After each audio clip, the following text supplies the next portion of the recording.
Welcome back to our Land Bulletin series. I'm Haley Mirr, and I'm the Director of Strategic Partnerships and Development here at Mirr Ranch Group. This is the Land Bulletin series where every other week we discuss the ranch and sporting property market, buying and selling advice, the latest best stewardship practices, as well as topics currently impacting landowners. Mirr Ranch Group, for those of you who are first joining, is a full-service ranch real estate brokerage and consulting company focusing on legacy ranches and sporting conservation properties around the West. Today, we're going to be looking at a state that is integral to the Intermountain West and to Mirr Ranch Group, Wyoming, a state made up of iconic hunting and fishing properties and vital productive ranch lands with a landscape that ranges from high-step prairie grasslands in the east to Teton and Yellowstone National Park to the west. To help us better understand Wyoming as a state and what key indicators buyers need to look at when looking at Wyoming ranches as an investment opportunity, we will be chatting with Wyoming native, Mirr Ranch Group's Wyoming managing broker and senior VP, Jared Souza. Welcome, Jared. How is everyone? Was that good? How are you doing? Good. Good. How was hunting season this year up in Wyoming? Yeah, hunting season was pretty good. It was, we had a little more mild fall this year compared to the last few years. So it was pleasant weather to be out in the outdoors, but probably wasn't the most conducive weather for elk hunting. But we had a good fall and just finished up for the season and getting camps winterized and back in the saddle chasing real estate. So. Awesome. Love it. Well, what a perfect timing then to start talking about the market and what people should be looking for. Another person that we're going to be having on today, and I'll let you kind of introduce him, Jared, is one of our newest brokers to Mirr Ranch Group, Erik Anderson. Awesome. Yeah, I'd like to introduce Erik Anderson. He just joined the firm. He's got some connections in Wyoming. His family's got some ranches up around KC. We're excited for him to join the firm, and we're hitting the ground running. So. Awesome. Well, welcome, Erik. Hi, everybody. Thanks for having me. Thanks for being on the show. And, we chatted about this a little bit before we got on, but you were actually on the Land Bulletin previously. That's right. With a different hat. That's right. So previously I was at the largest locally owned title company supporting Mirr Ranch Group. And everybody at Mirr Ranch Group was a customer. And so I actually spent a lot of time working through some of the challenges that the ranch market faces and enjoyed solutioning some of those challenges, and I've known the group for about 10 years. So one thing led to another, and here I am. Awesome. Well, we're so excited to have your face back with us and to have you in the office. But, before we get started, I'd love to know, and, the viewers, if this is your first time kind of coming on the podcast, you're trying to figure out what ranch real estate brokers you want to work with, especially in Wyoming. I'd love to know the background of both of you and kind of your experience in Wyoming and why, you might be a really good broker for buyers looking for representation. And Jared, I guess I'll start with you. Yeah, I guess I'll start that. So, I've been selling real estate with Mirr Ranch Group for about 14 years now. Came from, a ranching family. My dad moved around and managed a lot of ranches all over Wyoming. And then, I went to college and got an ag degree and then came back to the ranching world and managed a big pear operation in southeastern Wyoming for a number of years, while I also sold real estate, got an outfitting business going as well, and eventually just walked away from the ranch and kind of got more full-time with outfitting and real estate. And I still do, a lot of agricultural activities on a yearly basis. Like today, we just got done preg check and helping my dad, but I also, take care of a couple different ranches across the state. Do a lot of consulting work, sell a lot of real estate, and then guide a lot of hunters every fall. So awesome. And what attracts you, other than being born and raised in Wyoming? What attracts you to Wyoming the most, Jared? Yeah, I think the biggest plus to Wyoming for me is just the outdoors. Pretty much everything I do is outdoor related. I love, love landscapes, love agriculture, love hunting, love fishing. And, with Wyoming, we're such a low population density that you have a lot of that natural resource available to you, and it's without the big crowds. And that's kind of why I'll end up dying in Wyoming. So I love it. Well, I hope it's a lot of years beyond this. And, I know you too, you just talked about some of your consulting work too. How does your ranch management outfighting background kind of help you with this Wyoming market and knowing the trends and market values when it comes to real estate? yeah, no, I think it's important that there's a lot of our buyers that don't have an ag background, and they have some money to go buy an asset, and that's fine and dandy, but they don't really know what to do with it after the dust settles. And it's important to be able to kind of talk them through what's next, and how do they maintain value in the asset and move forward with it with some kind of plan. And it's important to have some ag background and ag knowledge. So maybe you're going to help them put a manager in place, or maybe he's going to try to do it, or he or she's trying to do it on their own. And from time to time, they can ring you and ask you a few questions, and you can help them. And beyond that, there's a lot of things. And some guys they may not have any interest in running any livestock at all. Maybe they're just going to hunt it.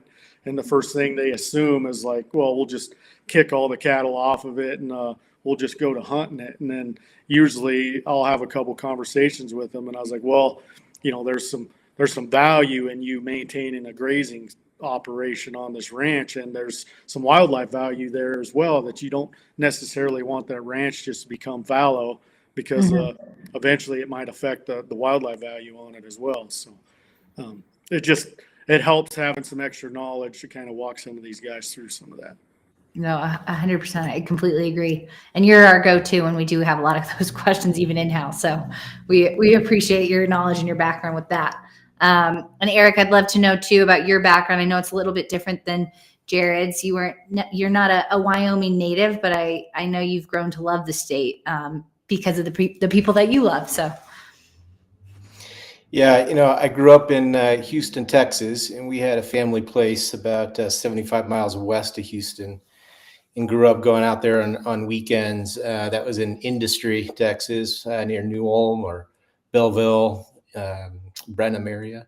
A lot of people know Brenham because that's where Bluebell ice cream is made. But, there's a lot of gentleman ranches out there. We had about 500 acres, ran 500 head, which seems like a lot. Especially with Jared and I have a good laugh about that. 500 acres and 500 head. That doesn't typically happen in the state of Wyoming.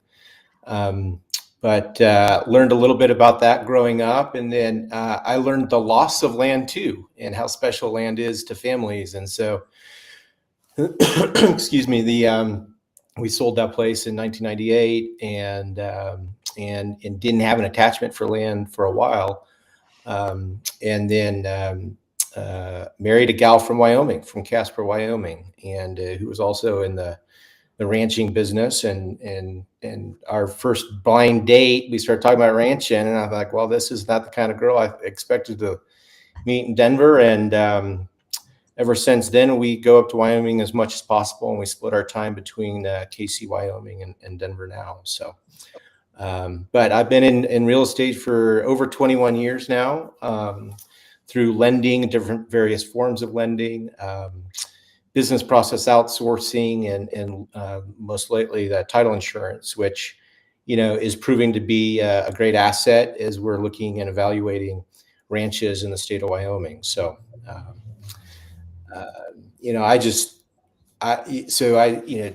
Jared and I have different perspectives on Wyoming, but I got to tell you, from somebody who's not living full time in Wyoming, I've grown just to absolutely love it. How vast it is, how small I feel in that state when I'm big game hunting, or in a canyon somewhere trying to fly fish and crawl around rocks. And the summers are fantastic. The winters are peaceful and quiet. So if for a lot of folks that I know that are like me, especially, going up there often. It's just a return of doing things in life that we all want to be doing more and more often. And that's what life's all about. So it's a place of opportunity to really reconnect with those things that we all cherish. Awesome. Well, let's kind of get into the specifics because, you guys love Wyoming. You've been there, the heart of it. But a lot of people listening, they might just see Wyoming. They don't really know what kind of differentiates it from other states, kind of other ranches, what the ranches in Wyoming are like versus maybe things you see in Montana, Colorado, Utah. So I guess we'll kind of go bit by bit with some of these kind of differentiators. And I guess we'll start first. The average size of the property is, in your guys' opinion, you both talked about vastness and feeling small and how Wyoming is a little bit different in that way and a lot more natural resources at your disposal. How is that a little bit different than maybe some other ranches you might see in other states? Yeah, it just seems like maybe there's less segmentation and more options, from large to small or mountains to plains, arid to semi-arid, operating, non-operating, especially the recreational component seems to be important, but sometimes not as important, maybe than other states. But, and the other thing is we see a lot more checkerboarding when it comes to public and private lands. And so in Wyoming, understanding private, state, federal lands controlled by access through private ownership, what that means to private landowners is really, really important, as we see a lot of that with the larger ranches. And for better or for worse, Onyx has created a whole new dynamic for private landowners as well, because folks are accessing lands that previously were thought to be private and aren't necessarily. So a lot of these big ranches, a small portion of them could be deeded, and a large portion of it could be controlled through leases. Awesome. So kind of understanding that and reaching out, because you guys as ranch brokers know kind of the differences between that, what to look out for as a buyer. You may think this, but this is kind of what's, under title, those kinds of things. Another thing that I think is, big about Wyoming that's different than a lot of other states is the production value that you can find in a lot of these ranches. So I'll let you, Jared, kind of talk about that and how that might be a little bit different than ranches you might see elsewhere. Yeah, and that's kind of why you see like the size of ranches that you see are available and around a lot of part of the state is because, even if it was a, absentee owner, it takes a certain amount of acreage to run a certain amount of cows to where it cash flows enough to pay a manager for an absentee owner, and then it still has enough left over to, have some kind of cap rate associated with it. And then vice versa, if it was an owner operator type scenario, like they need a certain amount of acreage to run a certain amount of cows to make it cash flow. So, southeastern Wyoming is a prime example where there's a ton of ranches that are just big enough to run 250 to 300 cows. And there's a reason behind that, because that's when they started being able to pay all the bills with that. And, another thing that kind of uniquely sets apart Wyoming from a bunch of its surrounding states is livestock is the number one commodity in Wyoming. And most of the reason for that is, not all the soil across the state is suited for, cultivated crops. Like Nebraska, for example, got a lot more country that they can grow crops in. In Wyoming, we got some good cultivated ground, and then the rest is rocks and desert. Well, that's the great thing about, cattle or sheep is they can turn that piece of ground into some kind of value, some kind of crop, if you will, ranch product, because it's not suited for anything else. And that's why, so there's so many more, livestock kind of ranches still left in the state of Wyoming. If you are looking, just out of curiosity, for, cropland and more abundant soil and those kinds of things, what part of Wyoming are you looking for then? So, there's a lot of good crop ground in Wyoming, it's not all just grazing ground. There's the southeastern corridor, even the northeastern corridor's got a lot of crop ground. Central Wyoming as well. Obviously you got two components you're pretty reliant on. There is the soil types is important, and then water availability. So if you get anywhere close to any big watersheds, there's a lot of cultivated ground around in the state. Awesome. And in addition to, the production level and the livestock component of Wyoming, hunting, fishing, all of that remains very important in that state. But a lot of people might not realize that the hunting, fishing, and licensing regulations in Wyoming are a little different than, Colorado or Montana. Jared, do you mind as an outfitter kind of telling us a little bit about what makes kind of the hunting licensing, for instance, super different than some of the other states? Yeah. So Wyoming's a little bit different as far as specifically towards landowner tags compared to a bunch of other states, especially Western states. The good thing is Wyoming, even as a non-resident, still allocates landowner tags to a non-resident landowner for, elk, deer, and antelope. And then, your big three like moose, sheep, and goats, obviously you don't get a landowner tag from them. But the allocation for non-residents versus residents is a little bit different than some states as well. Just recently we went to a 90-10 on the big three, which is, 90% of the tags are allocated to residents and 10% to non-residents. And then, Wow. Go ahead. No, I was just saying that seems like a lot. So are they trying to establish more of a grounding with resident tags than bringing people in from the state? Yeah, the argument is obviously it's the residents are wanting some more availability of tags to hunt their backyard, and I obviously see that portion of it. But there's it's kind of a double-edged sword as well as a lot of our revenue, because non-resident tags are almost 10 times the cost as a resident tag. So we get as a state, we get a lot of extra revenue from them non-resident tag fees, just the fees alone. But then you got your travel and lodging and outfitting on top of that. So it's kind of there's no easy answer to that, but that's kind of the way it's set up currently. And do you see that kind of changing at all or in the future, or has it already changed enough recently? Yeah, there was some changes already recently, and I think there's some continued pressure on the non-resident tag allocation, and I think it's going to continue to change. I don't think it's probably going to affect landowners per se. I think a non-resident landowner's always going to be able to get tags, which is different. Nebraska is a prime example of that. As a non-resident landowner, you get a point system for elk, for example. Like you get a bonus point, but it's still on, in certain areas it might be a 5-year rotation to get a landowner tag. So there's nothing guaranteed on a year-to-year basis. So there's still a lot of incentive for a non-resident landowner in Wyoming to own ground, because they still get some tags. Awesome. Well, thank you for clarifying some of that. Another thing that when people call into the office, and a lot of people that are coming from out of state, that the taxation in Wyoming is a big draw. And some people might say that not necessarily know what it means. So Erik, do you mind telling us a little bit about how the income tax in Wyoming is different from others, and why maybe that's a benefit to investors who are looking at land in Wyoming? Yeah, I think that, Wyoming is known for having some distinct, property tax advantages compared to other states.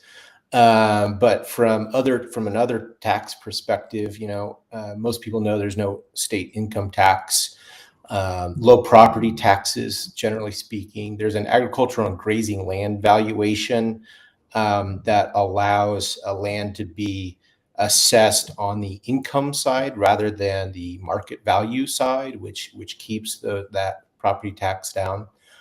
There's also no inheritance tax, and the list goes on really in the state of Wyoming.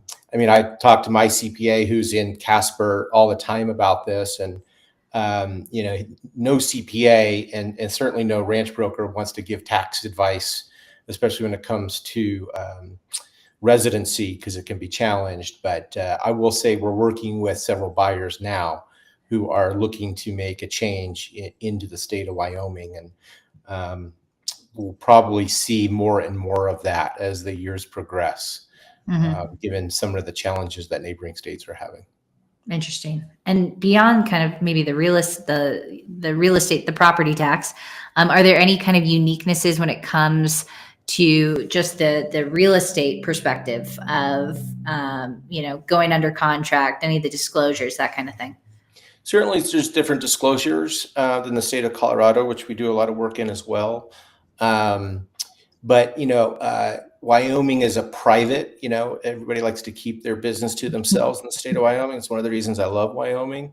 And so it's a non-disclosure state. And so finding out who bought a property and for how much can be actually fairly difficult at times, especially if they had really good attorneys working through some of the paperwork. And so, finding sales data requires really Jared and I to be working our networks through appraisers in different avenues and understanding who's doing what in the state to really establish valuations for both buyers and sellers.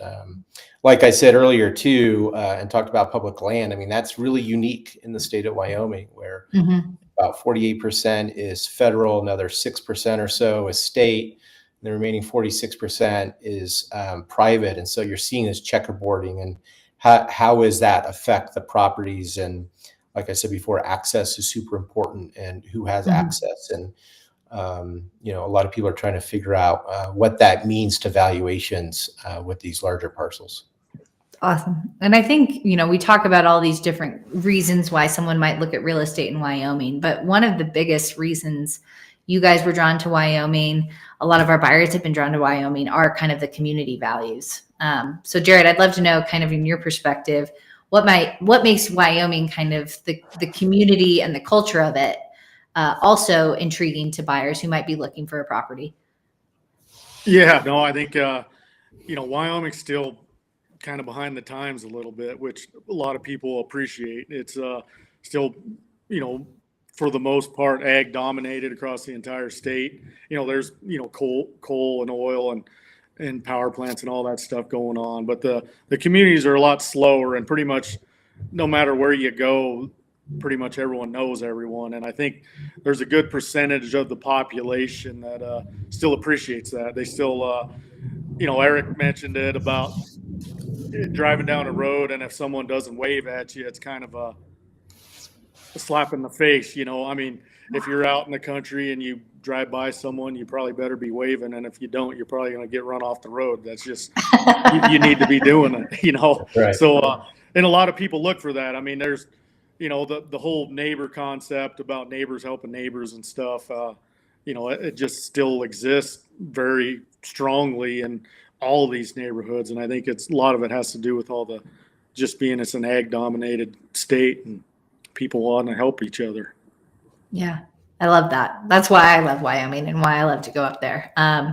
So beyond kind of the differences and why you might be drawn to the state of Wyoming, I know a lot of buyers are also wondering kind of, is it a good time? What is the current market like? What was last year like? We've had a couple crazy years. Jared, I know you've had a lot of successes over the last couple of years. I'd love to kind of look into more though, what was the state of the market in 2023, and how has this compared to other states that we might have been chatting about recently in the Intermountain West? And Erik, we'll start with you, and then Jared, if you have some kind of input from some of the sales you've had recently, we'll go there. Yeah, I'd love Jared to jump in. But, as we've talked, the storyline of ranch sales is really similar across the Rocky Mountain West right now.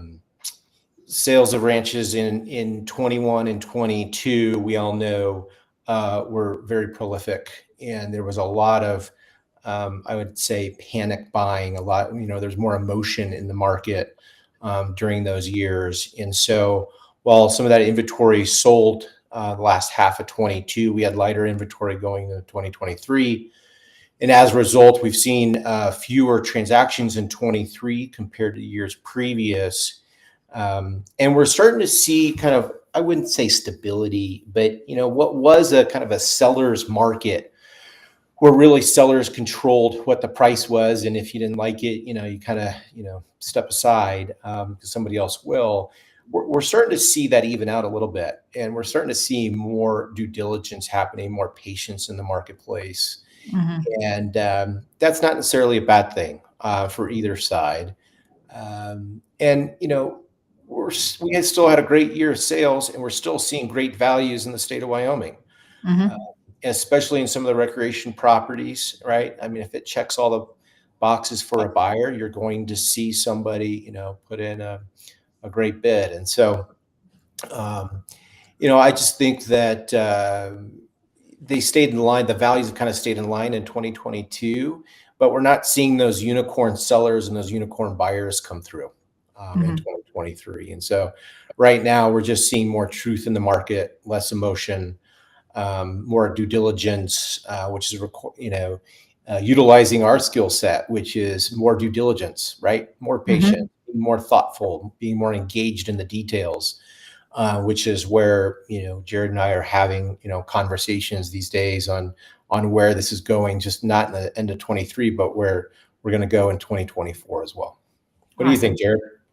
Yeah, no, I think, it's now's the important time to where, there's a lot more negotiations going on, just like you mentioned previous. There was no negotiations on anything in the last few years. And now I think it's getting back to kind of how my real estate career started. And you kind of had to pay attention to things, and you had to find some common ground somewhere to get some deals done. And, I don't know, the values had still gone up a little bit this year across the board on crop ground and grazing ground. It's dang sure slowed down some.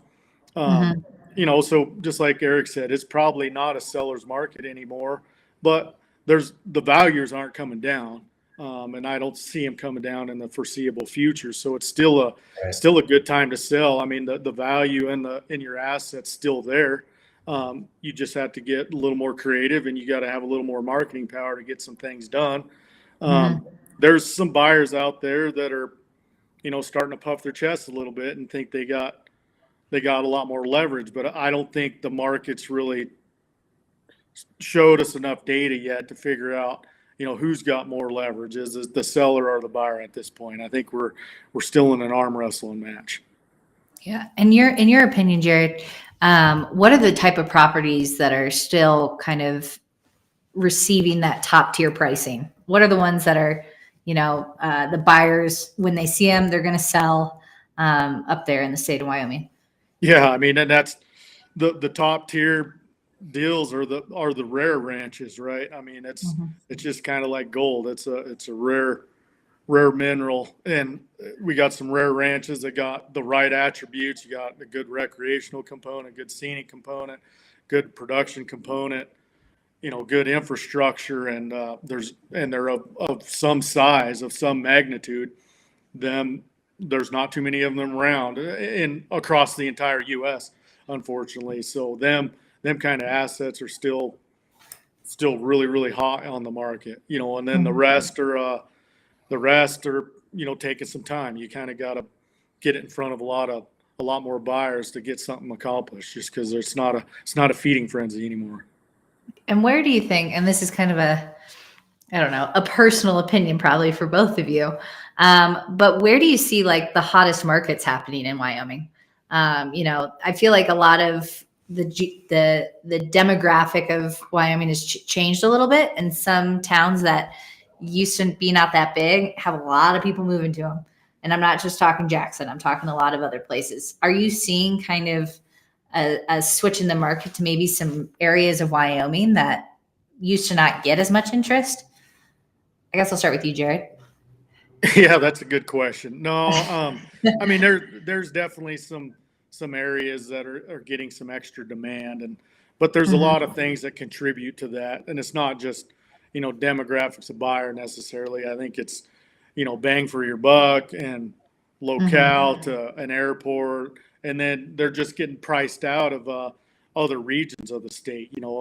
I mean, Sheridan and Jackson are prime examples of the real estate values has just gone through the roof, and now their buying powers, buyers' buying powers dropped so much that they're looking elsewhere in the state where they can buy a larger ranch for less money, obviously.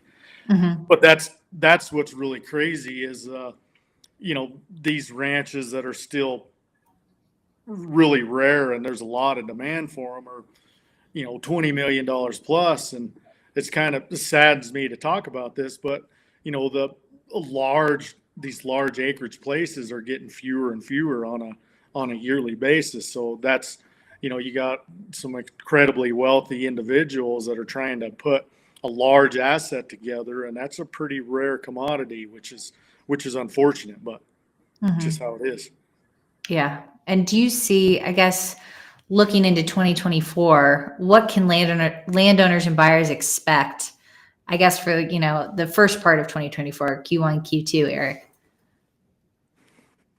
Yeah, it's interesting. Just this week we saw economic news saying that inflation is cooling, and maybe we'll actually the impossible soft landing in the economy maybe might be possible now, Mhm. which is really kind of a staggering thing to think about, because most people were thinking that we were kind of headed toward worse times. So what we may I say that because it seems in the last week or two maybe things are stabilizing, and I say that economically, not kind of geopolitically, because I think there's a lot more kind of going on that we don't have control over. But certainly it seems that there's more stability maybe in the economic news.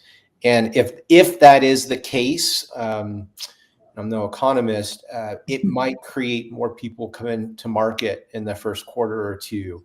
And that's what we're expecting at this point. Those that maybe slowed their interest in coming to market in 23 to see where things played out, we'll probably see 24 as kind of the year as, hey, this is our time. It seems like there's less fear in the market, and we're really ready to make a move, whether that's on the sales side or on the buy side. Mhm. No, I do foresee, like you said, there's a lot of geopolitical things happening, a lot of unrest elsewhere, but the fact that people maybe now start to feel a little bit comfortable with making these larger investments of luxury properties, I think is a good indicator.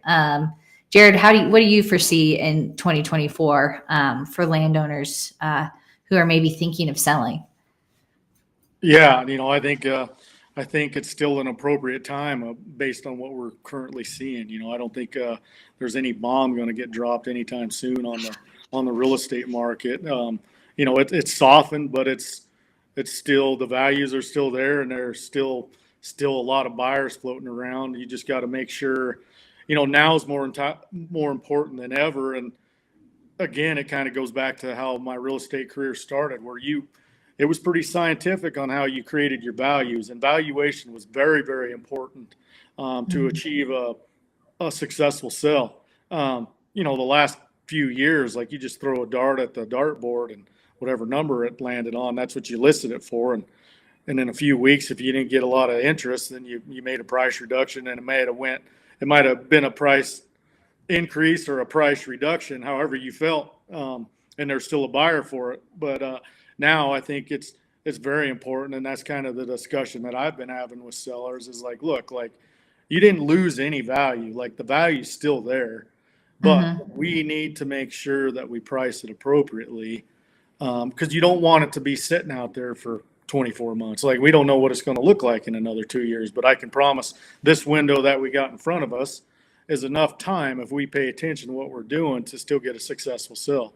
Mhm. Um, and there's certain sellers out there that, regardless of timing, they it's important right now. Like, they're in that time that they need to sell it now, and it ain't because there's bank pressures or anything like that. It's they're in their time of their life that they're wanting to sell that asset to go do something else. So they don't want to wait 5 or 6 years for everything to be ironed out again. So they just want to know that they're going to have a successful sale and they're not losing money.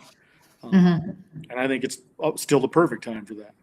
No, I would agree. And we're still getting a lot of caller leads, a lot of buyers who are coming through. So the interest is out there. I think, if anything, this just shows that if people are interested in selling, they need to call one of you guys, especially in the state of Wyoming. So I appreciate you guys taking the time today. Any last remarks, biggest advice you can give to a buyer, Jared, looking for a property in Wyoming in 2024? Yeah, the biggest advice I could give to a buyer is, you got to dial down the attributes first. A lot of times that you always hear, you have them conversations initially, and usually it's because the wife's driving that conversation a little bit. But they got a locale, like a specific interest on like what they want for their nightlife or whatever. But then you try to align the attributes on the property with that town, and it's not achievable, right? I mean, Wyoming's very diverse, and there's only certain things available in certain parts of the state. So, figure out what's the most important part of it, which is the attributes. The restaurant's not that important because you're not going to spend that many hours on that in the restaurant, right? So figure out the location that makes sense, that you want to bring your kids and your wife and mess around on, or make an operation out of it or whatever. That's the important part. Awesome. And Erik, best advice you can give a seller in 2024? Yeah, I think that for sellers, it's about understanding and setting right expectations with where we're at with values.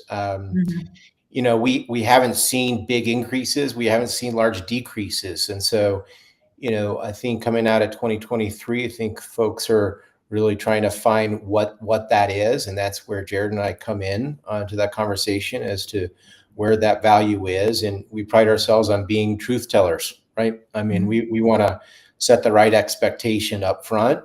We don't want something to sit on the market for 3 years with very little activity, with, a lot of price reductions, right? That doesn't do anybody any good. So I would just say have an honest dialogue up front, communicating well, and making sure it's, what you want to do with that decision. Awesome. Well, thank you for imparting your Wyoming knowledge on all of us today, guys. I really appreciate you taking the time, and we'll chat soon. Thanks so much. Thank you. Thank See you. you guys. Bye now.